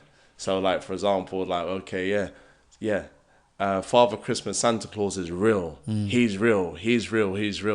And like, you know, kids are led to believe now, okay, yeah, if I'm good now, then okay, I'm going to get presents and stuff. And then it's obviously, once you get to a certain age and you realize, obviously, okay, it's not real at all. But then it's, you know, sometimes some people's faith can be sometimes their superstition. Because when I think I was just on that. I was going to ask you that. Yeah. Oh, you were? Okay, cool. Just quickly before we go into it, can we also look at what you said? Is it a case of almost when people are making stuff up like Santa, etc., is it almost like perverting faith in a way? Like you like misusing faith, or like just like teaching faith in the wrong way? But it just really shows that, again, people are not sometimes, because people just want things microwave now, innit? Instead of like, they're told stuff now, and then, okay, yeah, well, because that person told me, okay, I've got to believe it now, innit? But then there should be a part of you that wants to obviously do research for yourself. Yeah, you have to have like an independent faculty that processes everything. Yeah, definitely, because, okay, when I began to... I was told certain things, obviously, like, for example, me looking into like health and fitness or whatever. It wasn't until I done the research for myself and I actually put it into practice and I'm thinking, okay, yeah, I can actually have faith in what so-and-so said about something because it's worked well for me. Through experience as well, innit? But people kind of follow things blindly now. Test their experience, and that I think that can also lead us to what you were saying, which is like people can almost like, in fact, do you want to talk about it? In the way that people can also believe, like really believe and have faith in like the negative side of life, or in nothing. Like people can really believe in a pessimistic future, for example. They're like, no, I'm telling you, like, I know it's going to be bad. Do you know what I mean? And they're telling you with all their heart. They tell you all this, so you're like, whoa, okay, like I guess it is. I guess I believe you for for you, for the way that you're framing the future, from your perspective. And I think that's, it's sort of sad. It's sad, but it's sort of funny as well in a way. It's sad, don't it? But then let me quote the great musical genius Stevie Wonder in his song Superstitious. And the line is, when you believe in things that you don't understand, you'll suffer. Yeah. Superstition isn't the way. That's cool. It's like, oh, well, you just get all this information now. Okay, cool. If I don't walk through that door 7 times now, I'm going to have bad luck throughout the whole day. Those examples he was using now in the song now, innit? Oh, if I don't pray X amount of times now, this is going to happen to me. If I don't give X amount of money to a certain organisation, I'm going to be cursed or whatever now, innit? Okay, but who said that now? Okay, oh, it's because someone said so, innit? But then, okay, when you really look into your beliefs and look into who wrote it now and who the author was of that book or whatever it is now, when you look into it now, then you're thinking like, okay, cool, that was actually false. But then sometimes there's certain things that you can look into and you think, okay, that's true. Because like sometimes that suffering part now, when you believe something that's not really true, you're sort of like, okay, restricting your life now, innit? Well, I can't do this and I can't do that because a lightning bolt's going to hit me. But then when you realize that it's not true, you set yourself free. Because it's back to that saying that the truth sets you free. So when you seek the truth for yourself, whatever it is now, then you realize, okay, cool. It's okay for me to have aspirations now. It's okay for me to go for my dreams and my goals. But that you're only going to develop that faith now once you're willing to dig deep in it. People just want to just sit down and just be told by some leader now, this is the way and this is what you should follow. Yes, sir. Yes, sir. 3 bags full. It's easy just to be fed information now, isn't it? And life is hard. And a good life is still hard, but more fulfilling and enjoyable. For sure. Precisely, though, but yeah, it's just it all depends on what a person's willing to tolerate now, innit? But as I say, the symptoms, because people are not willing to track back, okay, why am I feeling sad? Why am I unable to, like, for example, now, like, I've got nothing against any spiritual leaders or whatever now, but you have to always do what's right for you, innit? Yeah. So a particular person may, for example, I'm into meditation now, innit? So a particular person may wake up at 4 a.m. every day and meditate. And then someone may like think, okay, oh, this person's such an inspiration. Now this person they look like they've got it so together now, innit? I got to get up at 4 a.m. every morning and if I get up every morning at 4 a.m., it's going to work for me though. I'm going to be like that person now, innit? No. It's just finding out about what's good for you, what works for you. Precisely. Wow, so everything starts with you. It starts with you, and it's okay to be unique and be an individual. It's fine. Because I believe everyone is perfect and unique just the way they are. You believe in people. Yeah, I believe in people. But I mean... You believe in the potential of people. I believe in the potential of people now, innit?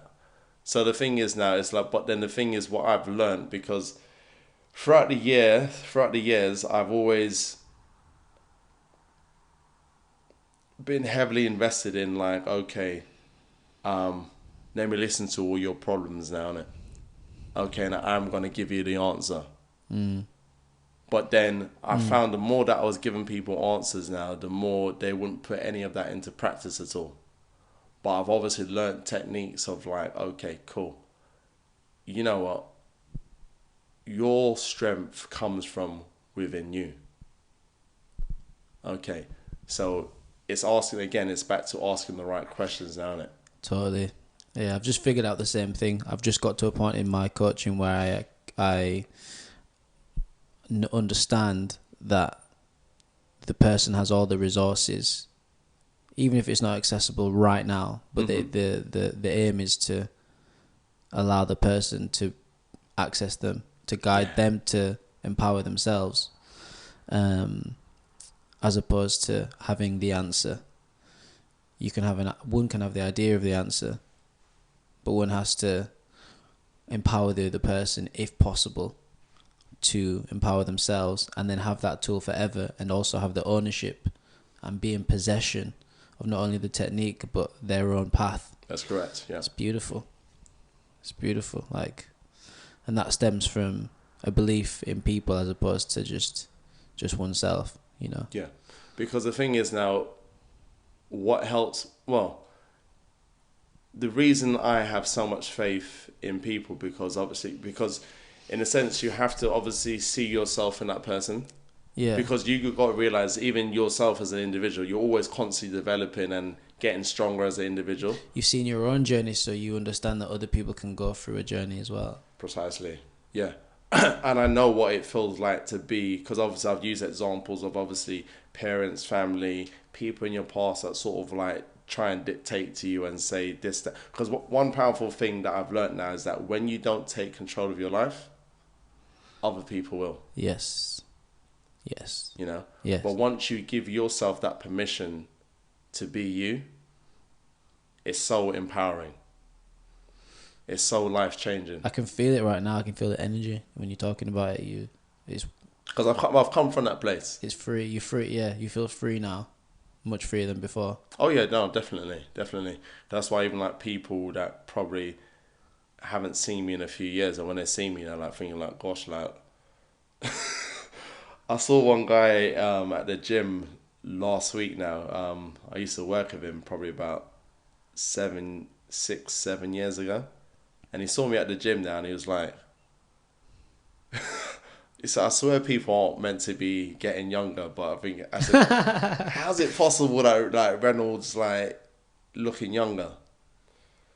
Well, I said, like, well, if you take care of yourself and obviously you're doing what you love, loving what you do, yeah, man, it changes you, transforms you. Because I believe in obviously when you heal on the inside, it manifests on the outside. Your outside appearance, your energy, your vibe, your aura. I hear that, brother. Bro, I'd love to do another podcast in the future. I feel like you've got endless wisdom, very inspiring person. And even when we first met, we just met in the club. I was DJ and I was working, sort of paying my way in the world, and you were getting down. You were getting down. You were nodding. You were like, yeah, you do good music.